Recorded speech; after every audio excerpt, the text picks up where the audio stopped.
kajian Ba'da Subuh dengan tema menjadi pasangan sehidup sesyurga. Ini, mari kita simak kajian Ba'da Subuh. Waktu dan tempat dipersilahkan. Silahkan Pak Kiai Haji Dr. Andes Dudi Mutakin. Assalamualaikum warahmatullahi wabarakatuh. Hamdan wa syukran lillah, asyhadu an la ilaha illallah wahdahu la syarikalah, asyhadu anna Muhammadan abduhu rasuluh. Allahumma shalli ala Muhammad wa ala alihi wa sahbihi ajmain, amma ba'du. Hadirin, sebetulnya luar biasa ini. Saya agak malu, nervous untuk saat ini berbicara tentang agama, terlebih akhlak. Kenapa? Tadi malam di Zoom kami, saya ditampar habis oleh Al-Ustadz Ahmad Humaydi. Bolak-balik itu kiri kanan, tak, gitu kan. Kenapa? Materinya, temanya, betul-betul tema yang memberikan muhasabah. Bahwa ternyata saya harus bertanya pada diri saya sendiri, who am I? Siapa saya? Ya Allah. Bahkan mungkin saya juga melakukan koreksi terhadap perjalanan hidup secara keseluruhan. Malu saya. Malu Pak Endang, Pak Ahmad. Saya malu. Kenapa? Malu karena belum ada yang baik yang saya lakukan. Kenapa belum ada? Karena tidak ada kebaikan menurut Allah kecuali sesuatu yang dilakukan untuk Allah. Kan ada kalimat begini, innal mubazirina kanu iwanu syayatin. Sesungguhnya orang yang bersikap mubazir itu adalah temannya setan. Siapa yang bersikap mubazir itu? Mungkin saya. Yang bersikap mubazir adalah seorang yang berbuat, melakukan sesuatu termasuk membaca Quran. Bukan karena Allah.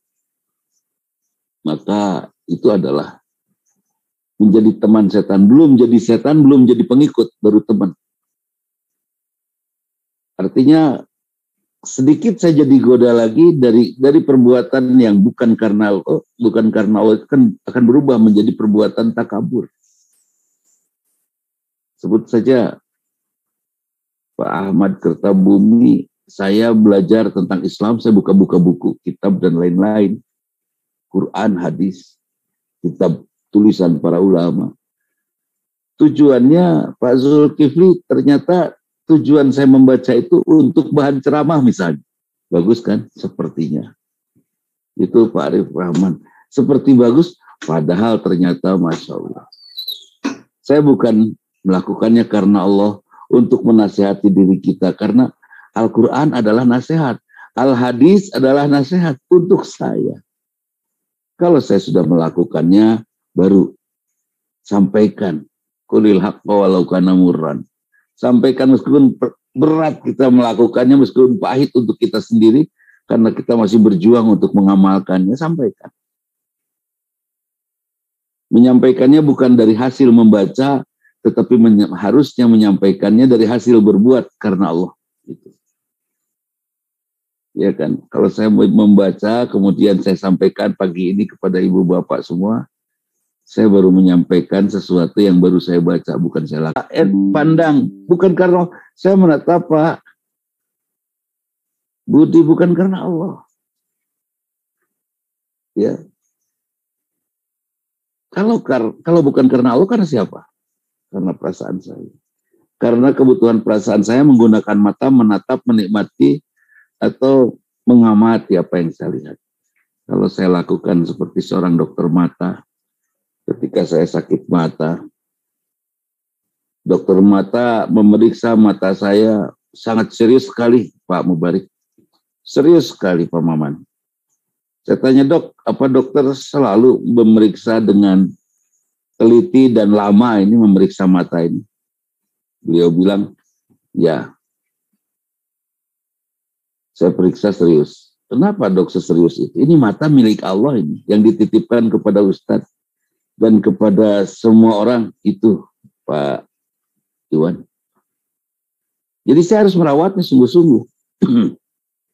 Saya harus merawatnya serius, karena Allah pun menempatkan mata ini serius dengan benar untuk kepentingan hidup manusia, agar hidup manusia ini pada saatnya akan mendekat kepada Allah dan untuk Allah.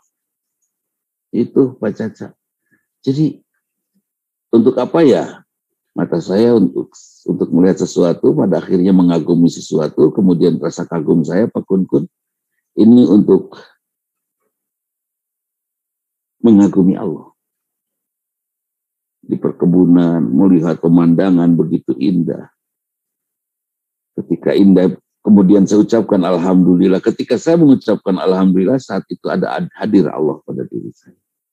Meskipun mungkin tidak terasa, hanya sekedar ucapan saja ya Pak Irwan. Seperti itu. Jadi sebetulnya yang mubazir itu yang mana? Yang mubazir itu semua perbuatan kita, termasuk pekerjaan kita dari sejak melamar kerja atau dari sejak lahir sampai menjelang pensiun, sampai pensiun, bahkan sampai menjelang kematian. Semua perbuatan kita yang tidak kita lakukan karena Allah. Nah, itu Pak Asep dari Kertajaya juga hadir. Itu. Nge-zoom sekarang ini untuk apa? Saya ingin Allah mencintai saya ingin tahu ilmunya bagaimana itu benar. Tapi nge-zoom ini untuk apa? Saya pengen tahu aja gimana sih sebetulnya pikiran Ustadz Dudi. Nah, itu mubazir itu. Hati-hati. Bahkan berumah tangga, judulnya kan rumah tangga Alisa sesurga sedua. Iya, pasangan sehidup sesurga Pak. Wah, sesurga, pasangan hidup sesurga. Ya Allah, mungkin nggak sih? Gini, mungkin nggak Pak Bambang Saiful, saya bisa sesurga dengan istri saya kalau istri saya tahajud karena Allah? Setelah beliau menderita mendampingi saya.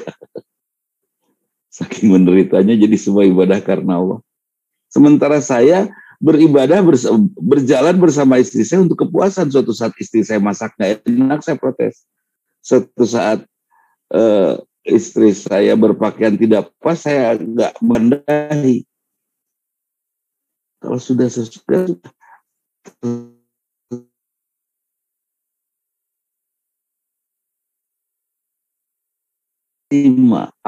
ya kalau diperbaiki, kalau bisa tawakal. Kalau seandainya kita hidup bukan karena Allah, tidak ada lagi kecuali karena hawa nafsu kita tentunya. Nah, lepaskan hawa nafsu dalam perjalanan kita. Bahkan tadi malam saya diingatkan sesuatu yang yang menghambat kita ibadah. Ini Ustadz Ahmad Ubaidi mengingatkan, adalah terlalu banyaknya atau sangat banyak mengerjakan sesuatu yang mubah.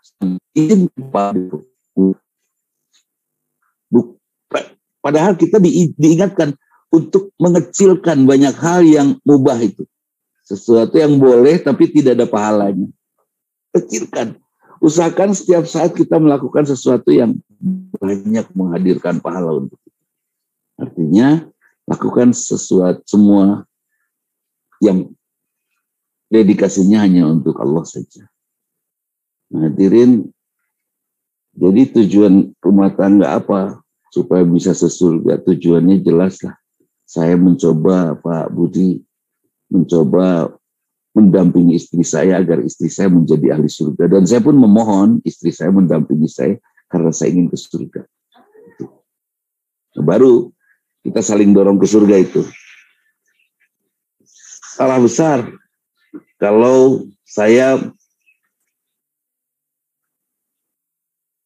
menjadi suami hanya sekedar untuk mencari gembira dan kepuasan dari istri saya.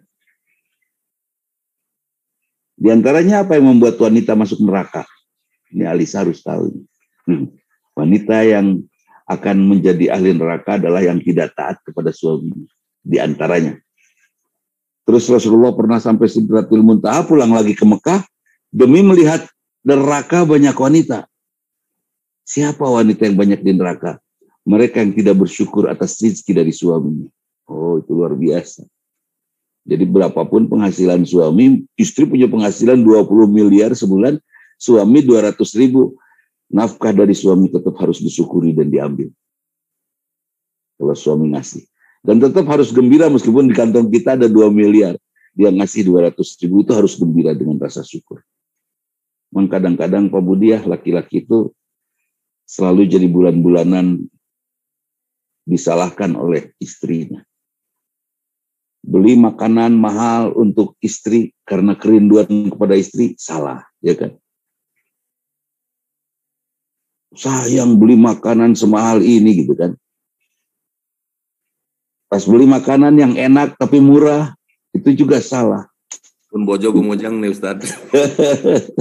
Kayak apa Budi? Beli murah, salah. Bila gesak kia, baru juga masa harga. Ya Allah, harga 5.000, papa hanya beli 2. Ya Allah, serba salah. Kita laki-laki makhluk terjajah. Ya, Alisa ya, terjajah. Bahkan Pak Alisa mah nggak tahu. Saya punya teman preman bertato-tato. Wah, tatonya sampai ke luar biasa. Dia takut oleh siapa? Bukan oleh polisi, bukan oleh teman-temannya, bukan oleh manusia di jalan sana. Dia takut sama istrinya. Iya. Kan lagi ngaji nih, mereka tuh pada apa? Pada apa sih? Hijrah, bahasa mereka hijrah. Saya ajari mereka Quran. Mari kita baca Quran. Terus saya tafsirkan satu-satu kan. Menjelang maghrib Pak Tan Muhammad, menjelang maghrib dia langsung, Ustaz pamit, izin. Kemana? Pulang Ustaz, istri nggak ada teman. Eta preman. Penasaran kan kita? Diikutin Pak Bambang. Diikutin tuh si preman tuh pulang. Sampai di rumah kebetulan agak telat sampai di rumahnya. Diikutin sama teman terus direkam. Pas ketok pintu rumahnya, istrinya langsung melotot. Di mana? Oh ya, kok ngador. Dimarah sama istrinya yang kecil. Ya Allah. Itu si preman jangkung badak yang tatonya gambar kereta di perkebunan. Itu luar biasa. Berungkut itu ya Allah. Ternyata mereka takut oleh, bukan jurig, hantu, dia tidak takut. Dikejar sama aparat, ditembak-tembak, dia nggak takut. Dia takutnya sama istri. Luar biasa, istri nggak tahu, saya nggak ngerti ada apa Pak Budi. Yang jelas, istri akhirnya yang menyelisihi atau tidak bersyukur atas pemberian suami menjadi ahli neraka. Karena itu, saya ajak nih kepada Bapak supaya istri tidak perlu taat kepada suami. Pak, jangan nyuruh istri, Pak Eta. Ya, Pak Saifullah. Jangan Saifullah. Jangan nyuruh istri, udah biarin aja. Biarin aja. Istri mau apa terserah. Ya, Pak Hadi. Saya alhamdulillah, Pak Prastio, saya 39 tahun berumah tangga, nggak pernah nyuruh istri. Insya Allah. Itu istri saya. Saya nggak pernah nyuruh istri. Pokoknya mah sakarap nawelah gitu kan. Tapi karena saya nggak pernah nyuruh istri, saya coba mengagumi istri saya sampai nanya, Pak, Bapak nggak pernah nyuruh Umi, Pak? Apa ada Umi yang lain yang biasa Bapak suruh sehingga Bapak nggak pernah nyuruh Umi? Anggar curiga we, padahal geus bager orang teh. Kita teh sudah berjuang. Kenapa saya tidak nyuruh? Supaya dia tidak harus tidak taat ya Pak Jimmy, tidak harus tidak taat. Jadi saya tidak nyuruh supaya dia tidak harus tidak taat. Kalau ada ini, karena saya berharap dia masuk surga gitu loh. Ke anak juga saya nggak ingin nyuruh lah. Nanti anak nggak bisa apa-apa, bisa lah. Sekolah yang melatih dia nanti dan teman-teman yang melatih. Juga perlengkapan yang ada di rumah yang akan melatih dia untuk jadi bisa. Karena pikiran saya kalau anak-anak itu saya yang suruh, kecerdasannya turun, apalagi dimarah. Ya anak rajin dimarah sama bapak, itu kecerdasannya turun. Asli apa Bambang? Jangan nyuruh anak, kita mah laki-laki jangan nyuruh, jangan ngelarang, jangan nasihatin anak, apalagi laki-laki. Oleh kita laki-laki, karena itu shot langsung set. Turun itu kecerdasannya. Biarin ibunya aja lah yang cerewet ke semua orang. Ibu nama apa? Kepada suaminya nyuruh, ke anak nyuruh, ke tetangga juga nyuruh. Berit aja, wah ada tikus satu aja hebohnya kan. Menurut saya wanita itu seperti piring seng. Sementara laki-laki seperti piring beling. Kalau jatuh, ada masalah, jatuh. Itu laki-laki, prak, pecah, cep, hancur. Karena itu penghuni rumah sakit jiwa, isinya laki-laki. Laki-laki yang kenapa? Laki-laki korban perempuan. Nah, itu. Itu. Sementara perempuan seperti piring seng. Kalau jatuh atau ada masalah Pak Muhammad, itu nggak pecah. Tapi terus bergulir. Sampai RT tahu, RW tahu, lurah tahu, camat tahu, semua tahu masalah dia. Dia kenal potnya Pak Ustadz. Juga kenal pot ngeberet-beret. Ya, itu. Jadi Masya Allah. Terus ya gitu. Karena itu supaya tidak ada masalah, pertama, tekan keinginan Pak Triana, Bu Triana, tekan keinginan. Jangan banyak keinginan lah di rumah. Saya pengen ruangan ini, nggak usah. Gimana ibu aja. Ya kata bapak, gimana ibu aja. Meskipun pada kenyataannya, de jure-nya bapak yang memimpin. Ya kan? De facto ibu yang berkuasa. Ya kan? Siapa yang ngatur ini furniture atau tata ruang rumah? Ibu. Ya, ibu ya, ahli saya. Sudah diatur oleh ibu sama bapak, digeser sedikit, dipindahin lah. Kursi yang satu dipindah pada yang lain. Ibu diem atau komentar? Bukan komentar. Bukan komentar. Ngamuk. Si bapak aduh. Orang mangan mindahkan kursi hiji ngamukna luar biasa. Karena itu Pak, jangan ditoel-toel apa karya ibu. Udah kagumi saja. Dan bapak itu terlalu banyak Bu. Kalau istri tidak suka suami berbohong, bapak itu terlalu banyak berdusta untuk ibu. Termasuk memuji karya-karyanya. Aduh mama hebat pisan. Padahal gitu kan. Dipuji aja. Istri itu sudah tahu ya, tidak suka dibohongi. Nanya sama suaminya yang membuat suami berbohong. Misalnya, Pak, mama cantik gak? Kudu nanya kasalaki. Papa, mama cantik gak? Masih lebih cantik yang sebelah sana. Cuma mau jujur, mau gak jujur gitu? Pak, mama cantik gak? Saya yakin suami sih dicakar oleh istrinya. Oh cantik, mama nomor 1 udah. Dan gitu ya. Coba mah jalan. Tuh kan jalannya aja udah mirip model itu. Model naon Pak? Model nini lah. Aduh. Itu istri nggak suka disampaikan kepada istri kenyataan, itu nggak suka. Nggak suka istri mendapatkan kisah realistis. Bahkan ditegur aja. Mama, ini pakai baju teh tepugu ujungnya tuh di bawahnya nakaruan yang satu bawah pisan, yang satu luhur pisan kemana tak? Ini teh model, papa model bari molotot. Kurang padahal apa teh model pengen tahu komentar pasti disentak gitu. Tapi kalau suami yang dikoreksi, bolehlah. Mbok pakai sepatu tuh yang jangan yang itu loh Pak, yang bagus dikit. Oh siap. Yang mana mah? Pasti bapak itu. Yang ini nih, kalau yang itu kiri dua-duanya. Yang ini nih, pakai yang kanan dua-duanya. Dua nana ngaco. Itu. Jadi ya Allah ya Rabbi. Ajakan saya yang pertama, hadirkan nafsu mutmainah, tekan nafsu yang lain. Itu yang pertama, jangan banyak nafsu lah di rumah tangganya. Kemudian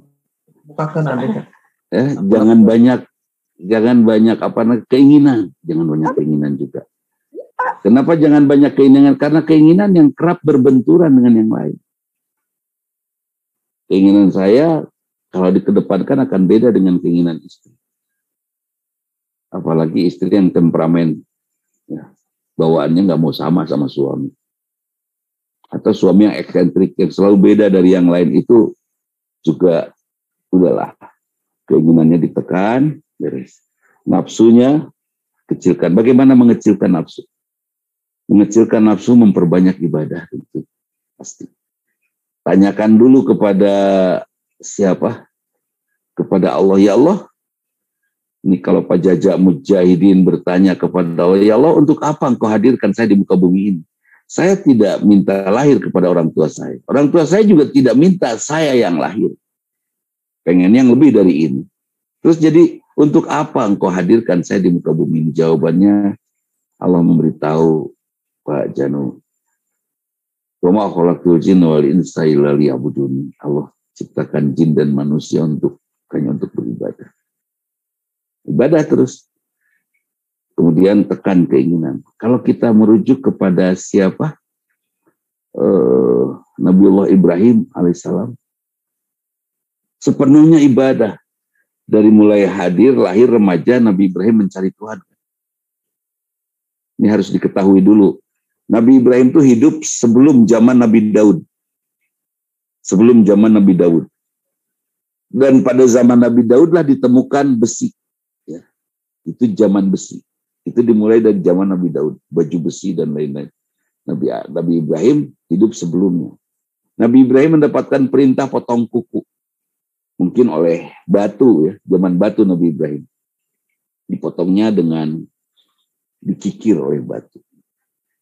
Kemudian Nabi Ibrahim juga mendapatkan perintah untuk memendekkan bulu.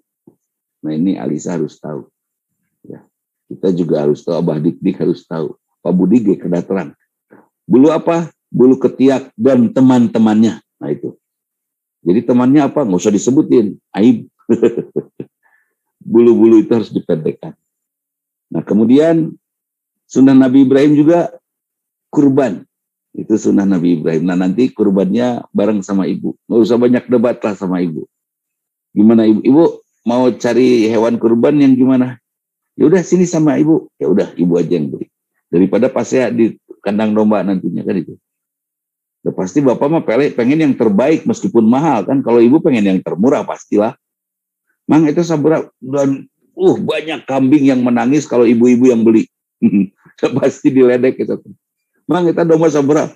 Iya 4 juta. Wah begang kio 4 juta. Masa domba kurus kayak gini 4 juta. 2 juta. Nawar lagi sok terasa-asa itu. Kalau bapak enggak. Mang kita domba sabra mang.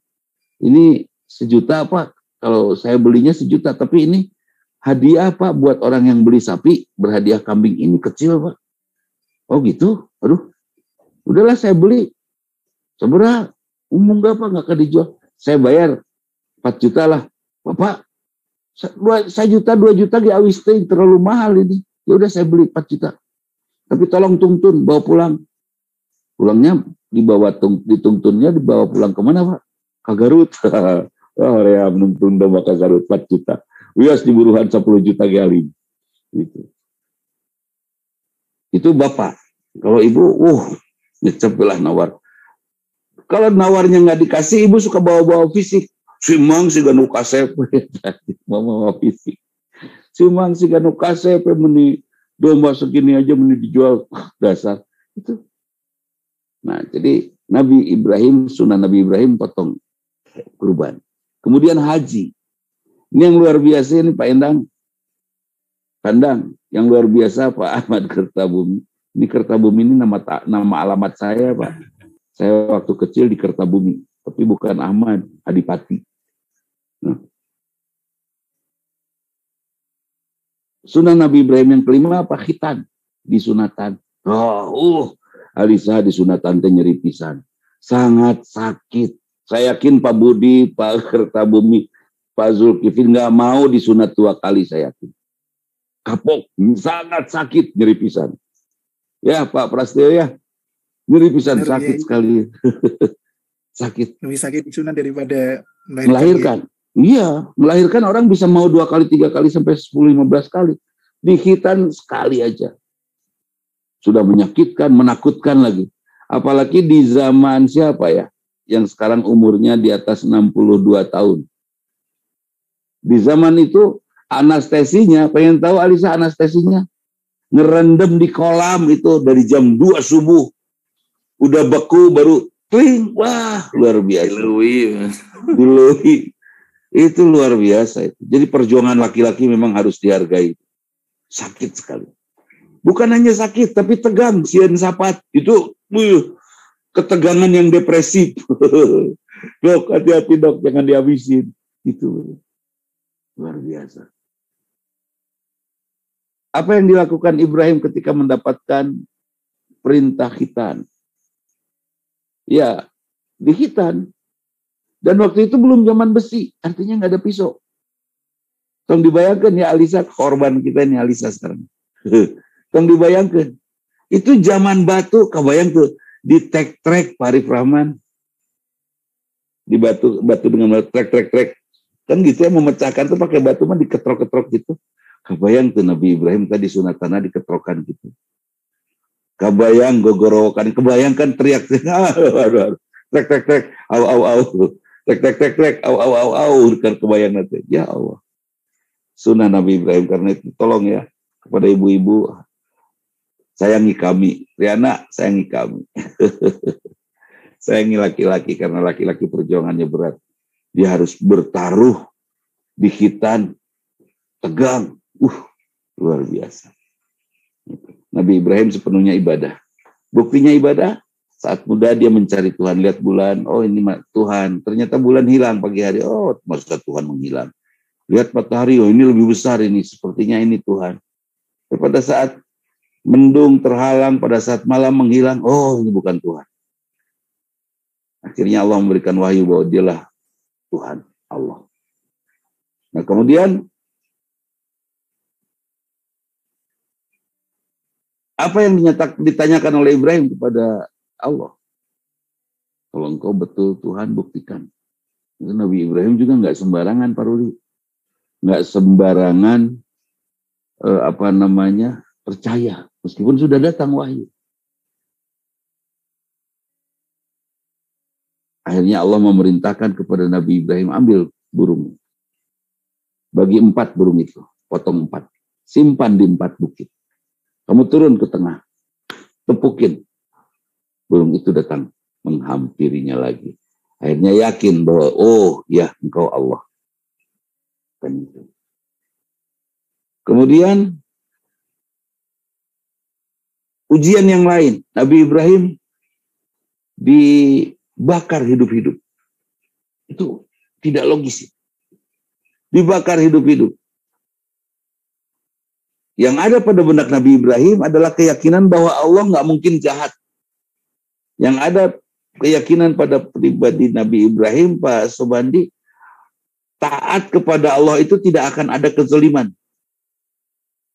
Kalau taat kepada yang lain selain Allah akan hadir kezalimannya. Saya taat ke istri kan bahaya. Saya taat ke hawa nafsu saya juga bahaya. Saya taat kepada keinginan Pak Heri itu juga bahaya. Ya. Saya taati kepada Allah dan yakin betul Allah tidak mungkin jahil. Akhirnya ketika dibakar hidup-hidup, Nabi Ibrahim yakin Allah akan membantu. Ada emang Allahnya, saya sudah yakin. Buktinya saya potong burung menjadi 4, disimpan di 4 bukit, dia datang lagi ketika saya tepuk tangan. Yakin udah. Duduk dibakar dengan api yang besar. Benar kuni bardan wassalaman. Wahai api, jadilah api yang sejuk dan menyelamatkan. Udah tenang-tenang saja itu. Ujian Nabi Ibrahim. Ujian Nabi Ibrahim yang lainnya adalah membawa istri tercintanya ke Mekah. Itu ujian. Ke tempat tandus, bebatuan saja, bahkan air pun dicurigai tidak ada, karena selembar rumput pun tidak tumbuh di sana. Dibawa ke Mekah coba. Jadi suatu saat ini rumah tangga Nabi Ibrahim. Nabi Ibrahim sedang duduk dengan Siti Sarah. Nabi Ibrahim mengeluh, Sarah, siapa yang akan melanjutkan ajaran tauhid kalau saya meninggal? yang mendakwahkan tauhid. Kalau saya meninggal, kita nggak punya anak, Sarah. Dan belum ada yang bisa mengajarkan tauhid ini selain saya, kata Ibrahim. Nabi Siti Sarah kecewa, sedih, menangis. Sampai bicara kepada Nabi Ibrahim mungkin demikian. Kang Iim, kalau Kang Iim berkenan sok atuh nikah, siapa tahu Akang punya anak dari istri yang itu. Jadi nikah kedua teh Pak Budi disuruh oleh istri pertama, bukan nyari sendiri. Entar sama didiknya. Itu. Jadi disuruhnya istri yang nyuruh. Kang Iim. Alhamdulillah. Sok atuh geura nikah. Ya, abah dik-dik. Cuman. Jadi istri yang nyuruh. Udah jangan kita nyari sendiri, jangan. Saya nggak berani nyari sendiri. Saya suruh istri, tolong dong cariin istri buat saya. Waktu itu pernah Pak. Saya minta ke istri. Pak Ustadz. Kulan. Nah, Bu, gitu Bu, Ibu Numi Warang. Nah, ternyata istri saya mencarikan waktu itu umur saya 32, Alisa 32, dan istri saya mencarikan istri untuk saya. Adalah wanita cantik di rumah dan saya marah waktu itu, kesel gitu kan. Karena wanita itu berumur 68. Saya bilang sama istri saya, atau expire. Keracunan. Memang lelaki nomor kiamah harus diracun. Dulu iman istri saya masih 70%. 80% belum seperti hari ini, Pol. Nabi Ibrahim akhirnya, dari mana saya punya istri, bagaimana saya bisa beristri, saya sudah tua. Nabi Ibrahim itu, Alisa, mendapatkan perintah hitan, Bu Triana, itu di usia 80 tahun, kebayang tuh sih? 80 tahun disunatan, kan nggak mungkin dia nyuruh orang lain cek penyunatan, kan itu mungkin kan aurat, ya kan? Terus siap di mana? Pasti dia nyumput di sisi batu dan dia memotong sendiri. Kebayanglah umur 80 tahun. Nah, Nabi Ibrahim akhirnya menikah dengan Hajar, seorang wanita cantik berkulit hitam. Ayah nama bukan hitam-hitam, eksotik lah ya. Eksotik. Hadiah dari kerajaan Mesir untuk ketokohan Nabi Ibrahim. Dah, nikah. Hamil. Pas hamil, cemburu Siti Sarah. Padahal Siti Sarah yang nyuruh nikah sama wanita itu. Tapi Siti Sarah juga cemburu ketika hamil, sayang Ibrahim kepada Siti Hajar naik. Bahkan relatif lebih banyak daripada kepada Sarah. Jadi Abah dik-dik, kalau seandainya ada istri cemburu, itu biasa, Bah. Kenapa saya sebut biasa? Normal. Karena Siti Sarah pun cemburu. Dan niat seorang menikah lagi itu bukan untuk menyakiti istri, ya kan? Tapi untuk ibadah kepada Allah. Tapi kan istri sakit hati, laki-laki ini tidak membaca perasaan wanita. Bukan tidak membaca perasaan wanita, seharusnya wanita tidak sakit hati atas itu. Nah, tidak boleh sakit hati, karena itu cemburu. Yang membuat ibu sakit itu bukan bapak nikah lagi, Bu, catat. Terus naon atuh? Bisikan setan yang sangat ibu dengar. Dinasehatan ku ajengan, ku kiai, ku RT, ku RW, wah ngamuk. Tapi ku setan mah nurut. Kata setan apa? Kalau punya suami kayak gitu mah udah tilepan karena karduskeun, palidkeun. Beres kan? Itu bisikan setan. Suami kurus gitu, tilepan. Ada suami nurada gemuk, ya suami gendut gitu mah geus tajong gorolongkeun di numudun, beres. Itu ya Allah ya. Jadi itu bisikan setan. Jadi Alisa, siapa yang menyakiti hati wanita ketika suaminya macam-macam seperti itu? Setan, bukan suami. Jangan marahi dia, tapi maki setan. Namun setan tengah ganggu, saya yakin itu nggak akan ada nyeri hati. Dan ketika kita sakit hati, itu adalah alat ukur Sakit hati itu semacam pemberitahuan, Pak Hadiana, Pak Dian. Semacam pemberitahuan bahwa hati kamu tidak imun, belum imun. Buktinya baru dikasih kecewa seperti itu, kamu sakit hati. Yang imun, yang kuat, yang sehat, mungkin dikasih kecewa tidak sakit hati. Badan Pak Abah Dik-Dik sehat, kuat, dikasih hujan-hujanan, tetap tidak flu. Tapi badan Alisa yang tidak sehat baru kena air hujan setetes saja langsung demam. Ya kan gitu. Nah itu. Jadi ketika kita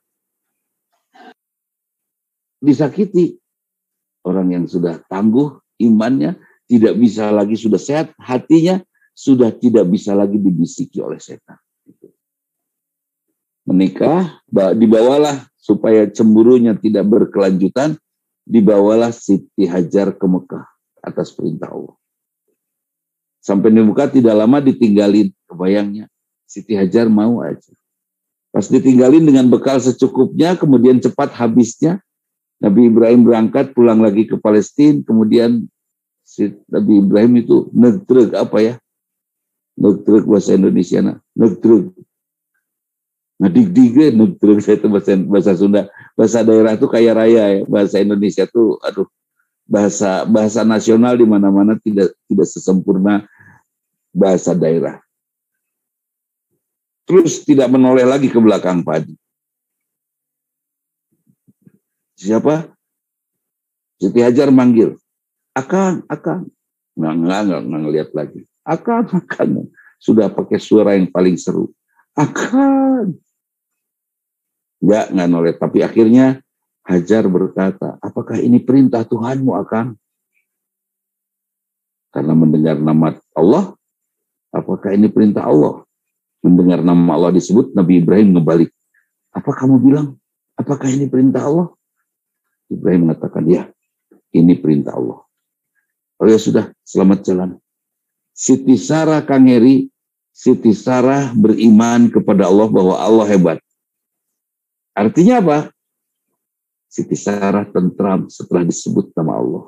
Karena tahu Allah Maha Pengasih, Penyayang, dan taat kepada Allah tidak akan ada kedoliman. Taat kepada yang lain boleh jadi hadir kedoliman. Ini. Itu hebatnya Siti Sarah. Coba wanita-wanita kita ya. Akang, Abah, apakah Abah menikah ini perintah Allah? Terus Abah langsung unggul, manggut. Ya, ini perintah Allah. Istri yang beriman akan mengatakan, pasti Allah akan memberikan yang terbaik untuk kita, untuk saya. Kira-kira marah tidak? Nah, itu. Karena ada ibu ya di situ disapali, tabu kupingkeun. Tapi kalau ibu nyuruh juga sekarang udah telat ya, Bah ya. Terus tereh maut kurang lagi. Ini aki-aki. Tapi itu nanaon, Bah, supaya suasana kembali muda. Tak. Jadi, Masya Allah, setelah itu berangkat Nabi Ibrahim, Allah besarkan ini. Sarah membesarkan Ismail anaknya tidak dengan hawa nafsunya, tapi betul-betul dengan rasa kagum. Dipujinya suaminya, dipujinya bapaknya Ismail, terus dipuji. Nggak berhenti itu sampai Ismail rindu betul pada bapaknya. Setelah kurang lebih 10 tahun umurnya, Ibrahim datang. Karena jarak perbedaan usia antara Ibrahim antara Ishak dengan Ismail itu 10 tahun. Setelah disembelih Ismail, Ishak lahir di sana. Luar biasa ya pengorbanan Ismail itu. Mungkin bahasanya kalau Ibrahim ingin punya anak dari Siti Sarah, sembelih anak kamu Ismail. Dan gitunya tantangan Allah. Di tengah-tengah kerinduan mereka bersama. Ini ketaatan kepada Allah lebih besar daripada ketaatan kepada yang lainnya. Rasa cinta kepada Allah lebih besar daripada kepada istri dan anak. Kata Ibrahim, "A'udzubillahi minasyaitonir rajim, ya bunayya. Inni arafi manami anni adbahu." Anakku, saya melihat dalam tidur saya menyembelih kamu. Fandur madza tara, padahal Ibrahim itu bisa saja otoriter, tapi tidak Ibrahim lakukan. Bagaimana pendapat kamu?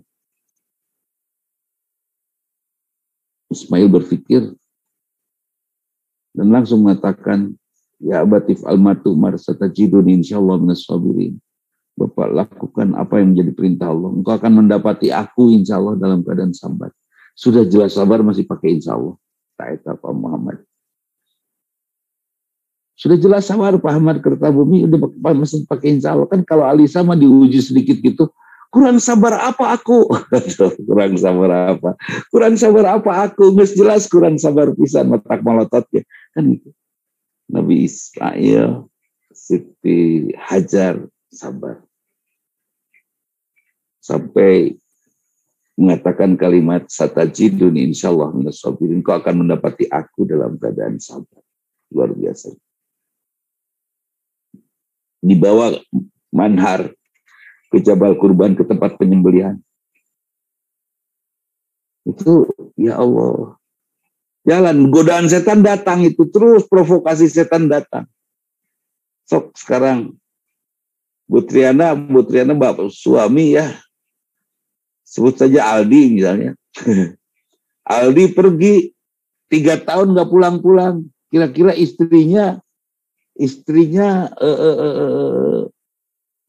marah nggak sama suami? Cari lagi. Cari lagi.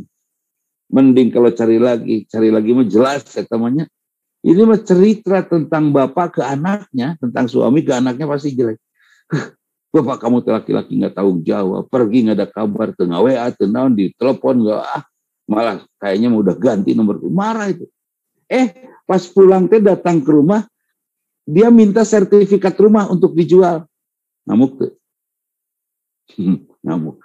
Ibrahim datang ke rumah Hajar di Mekah, yang diminta oleh Ibrahim bukan sertifikat tanah, anak dipencit. Dan Hajar taat kepada Allah. Lebih daripada rasa cinta kepada anak. Lebih daripada rasa cinta kepada suami. Diberikan anaknya untuk disembelih.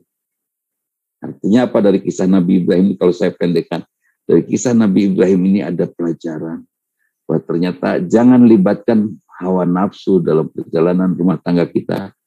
Lepaskan keinginan untuk meredam hawa nafsu. Perbanyak beramal soleh. Sebanyak-banyaknya, kreatif ya, harus dinamis beramal solehnya, jangan monoton, banyak hal yang kita lakukan.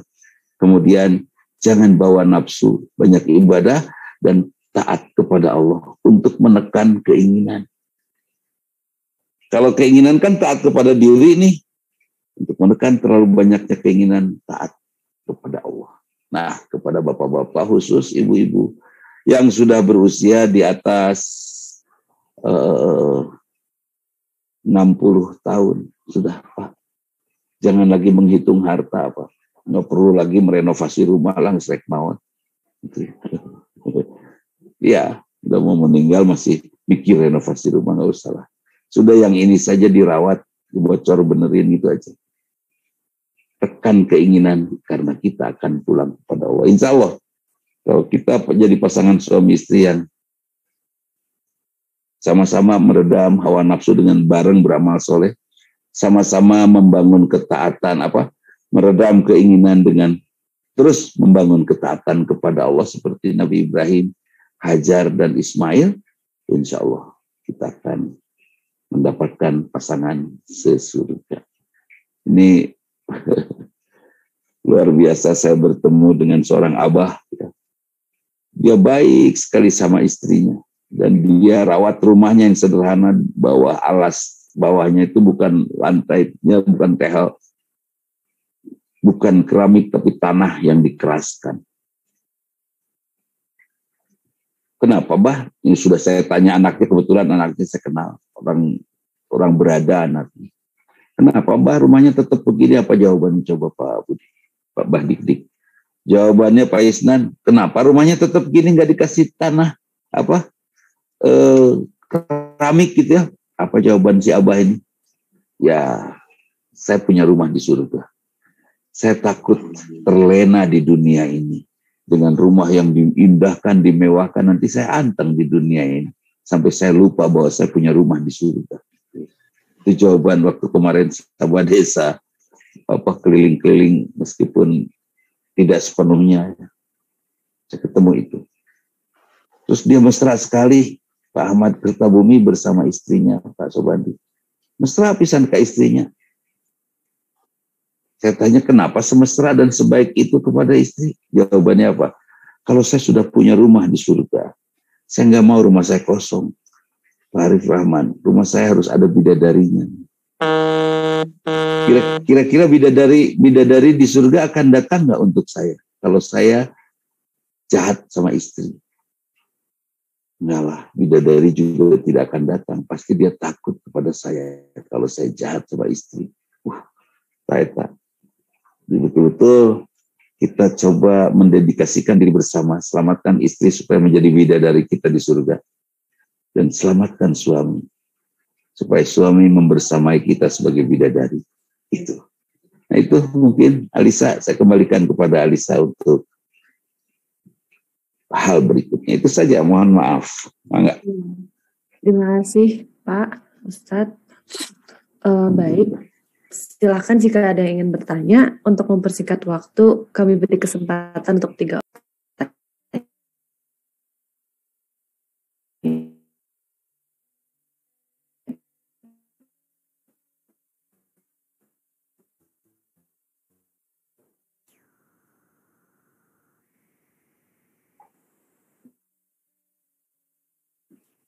Bagaimana halnya dengan wanita yang tidak bersuami? Mohon pencerahannya Pak Ustadz. Terima kasih. Wanita yang tidak bersuami, kalau masih muda, segeralah bersuami. Dan kepada wanita yang sudah bersuami, mohon beri izin suami untuk menyelamatkan wanita yang belum bersuami. Hartos ya, Alisa, saya ulangi. Misi Alisa itu apa? Setuju Pak Ustadz. Hari orang mah setuju. Ya, ngupayan batur do para saya. Nah, pada wanita yang bersuami, tolong ya, berikan izin agar para suami ini menyelamatkan wanita yang tidak bersuami. Itu atuh. Ya kasihan atuh. Nah, banyak wanita di neraka ya. Terus bagaimana atuh untuk menguranginya? Kalau dalam bahasa guru saya membahasakan gini. Ini wanita muslim ya. Ini pengertian surga dan neraka versi muslim. Wanita yang masuk neraka itu bukan Alisa, bukan Bu Tria, bukan Bu Win, bukan Bu Lela, bukan ya. Bukan yang ada di sini nih, bukan Bu Nisa, bukan. Wanita yang ada di neraka itu bukan muslimah. Itu wanita Amerika, wanita Eropa, wanita Cina, wanita Jepang, wanita Korea, wanita Australia yang non-muslimah ke sana. Jumlah wanita itu kalau seluruhnya dijumlah, itu lebih banyak daripada jumlah wanita dan laki-laki selain mereka di dunia ini. Lebih banyak, itu kata guru. Ya. Tapi kalau saya katakan sih ya itu tadi Pak Janu. Wanita yang tidak bersyukur kepada rezeki dari suaminya. Bagaimana kiat menguranginya? Kiat menguranginya sederhana sekali. Ya, ajak istri-istri kita dan kepada wanita pada saat bergaul, tolong dorong teman-teman sesama wanitanya untuk bisa mensyukuri rezeki dari suaminya tanpa protes. Itu. Wanita teh kadang-kadang Pak Budi sok berselera. Suami beli apa disalahin. Padahal kan yang seleranya bagus kita ya, laki-laki. Laki-laki mah Alisa mencari istri pasti yang cantik. Cilepeng cantik tenanawan penting gelis. Itu. Perempuan mah nggak cari yang kasep, cari yang banyak duit, tenanawan lah jelek sedikit. Yang penting masa depan jelas kan itu. Jadi siapa yang seleranya bagus? Laki itu. Nah, itu. Terus yang perasaannya halus siapa? Jadi diprotes sama istri, wajar kalau akhirnya istri menjadi ahli neraka. Hati-hati. Karena perasaan laki-laki itu halus. Lebih halus dari perempuan. Buktinya apa? Penghuni rumah sakit jiwa lebih banyak laki-laki daripada perempuan. Iya kan? Laki-laki yang mana? Laki-laki korban perempuan. Itu. Perempuan sering sekali menuduh laki-laki sebagai biang keladi dari semua kekacauan laki-laki. Padahal dia yang menjadi penyebabnya kan gitu ya. Jadi taat sajalah kepada suami. Taat saja kepada suami untuk mengurangi jumlah wanita di neraka. Mangga Tiana? Tiana. Punten Alisa.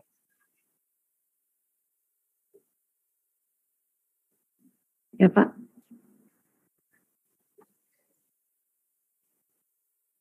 Gimana, ada lagi? Ada yang langsung?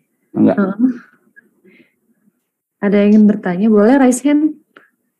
Ustadz, sedikit mau ini Siap. tentang cerita Ustadz yang barusan Abah, itu rumah Abah tidak diperbaiki ya. Ada teman saya, suaminya malah yang sangat baik kepada istrinya, memang sesalah apapun pokoknya istrinya nggak ditegur, tapi dengan secara halus pokoknya baik-baik. Saya tanya kepada suaminya di belakang istrinya, di belakang teman saya, kenapa kamu baik sekali? Karena saya ingin bidadari di surga. Itu jawabannya Ustadz. Aduh, saya sampai terenyuh. Hati betul memang apa yang betul. Ustadz katakan. Begitu barusan. Memang Hanya betul. Banyak cara untuk mendapatkan bidadari.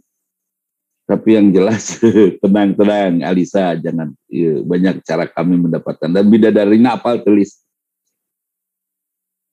7 asa-asa tuh. Kalau mabah dapat 7 di sana. Sana sungkul si Neng Noya Didi jadi bidadari, tapi ada 6 lagi di sana. Luar biasa. Baik sama istri, ya supaya nanti bidadari tidak lari dari kita. Kapan kia? 7 bidadari itu datang Pak Prastio masuk surga. Kata 7 bidadari itu apa? Tuh. Mas Tio tuh, Mas Pras. Oh, Mas Pras masuk surga. Mas Pras masuk surga. Mana itu? Nggak mau, dia jahat sama istrinya, enggak. Dia KDRT, balik lagi ya tuh, bidadari nggak dapat, ya kan? Nggak datang. Nah itu. Apakah seperti itu Kang Udin? Wallahu alam, tapi ya seperti itu. Yang kan janjinya yang baik kepada keluarganya akan mendapatkan kebahagiaan di sana. Ya kan, janjinya seperti itu. Kita Bu Win. Wah, bersyukur sekali kalau Bu Win juga punya pasangan yang baik karena berharap ridho Allah dan bidadari. Saya juga berharap, Ustadz Ari berharap ridho Allah dan bidadari itu musyrik nggak? Justru bidadari teh anugerah Allah buat orang-orang yang taat kepada Allah itu. Nah enggak, kalau ada lagi. Boleh, satu pertanyaan lagi. Ada yang ingin bertanya? Sudah mungkin Bu Alisa. Pak Bambang ngacung Pak Bambang. Tadi pisan yang awal ya Pak Bambang ngacung. Oh iya. Tapi udah ngacung teh salah. Itu teh ngacung badai ka Jamban sebenarnya. Izin ke Jamban. Punten. Sudah, ada yang ingin bertanya lagi? Sudah ya? Oke. Baik, kalau gitu terima kasih Pak Ustadz atas ilmunya. Saya jadi belajar banyak juga. Insya Allah. Baik, untuk menutup acara, mari kita membaca Alhamdulillah. Astagfirullah. Subhanakallahumma wa bihamdika asyhadu an la ilaha illa anta astaghfiruka wa atubu ilaik. Itu saja, mohon maaf bila ada sesuatu yang tidak berkenan. Ya, berdoanya masing-masing, ya insya Allah diijabah. Mudah-mudahan Allah ridho. Assalamualaikum warahmatullahi wabarakatuh. Waalaikumsalam.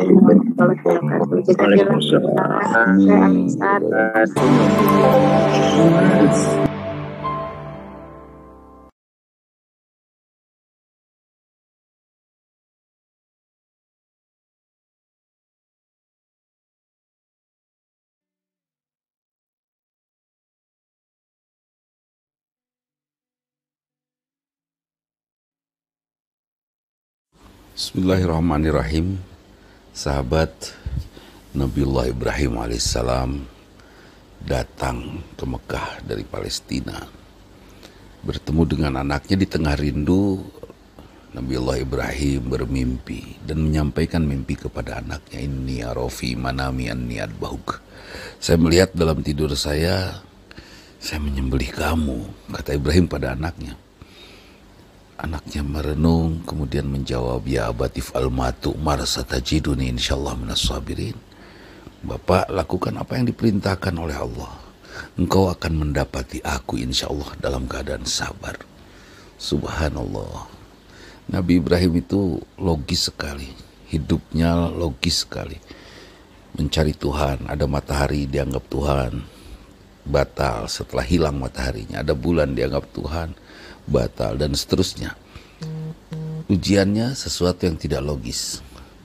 Menyembelih burung dibagi 4, disimpan di 4 bukit, kemudian ditepuki dan datang burung hidup kembali, kemudian dibakar hidup-hidup. Itu semua tidak logis, dan ini ujian yang sangat besar.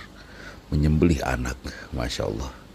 Dan anaknya yang sudah begitu sabar menunggu bapaknya sampai agak besar remaja, tiba-tiba mendapatkan ujian yang sangat luar biasa.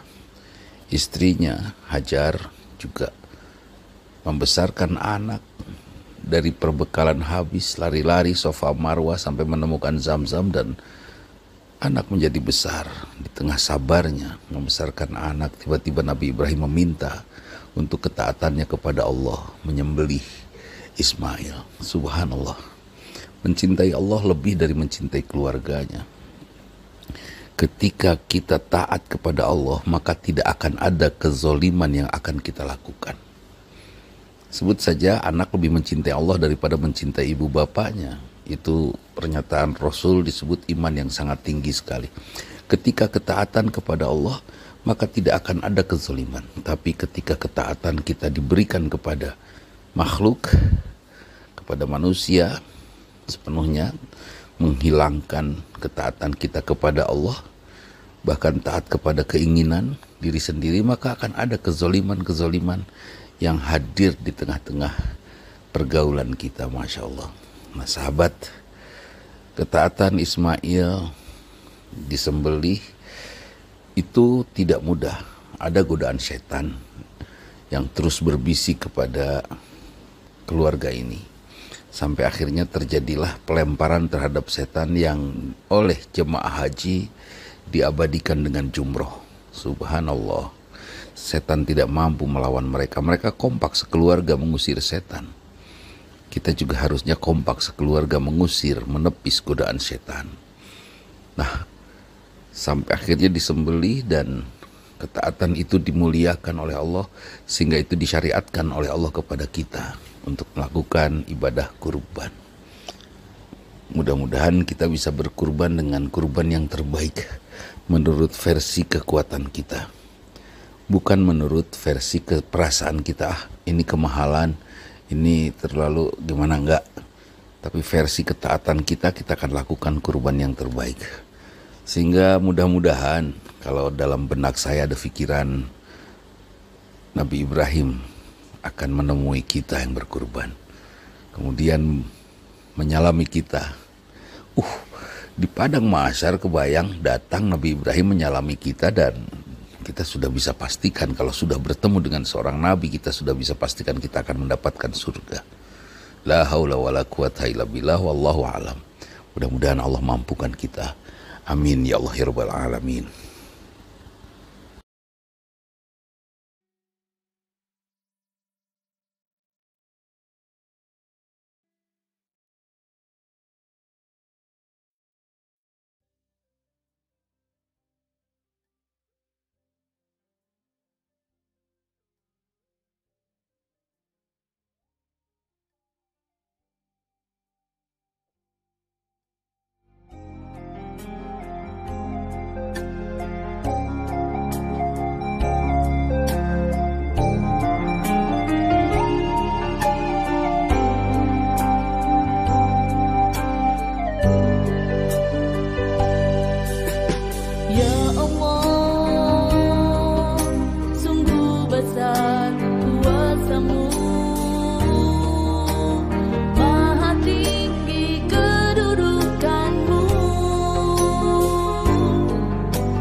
Tiada Tuhan selain Engkau.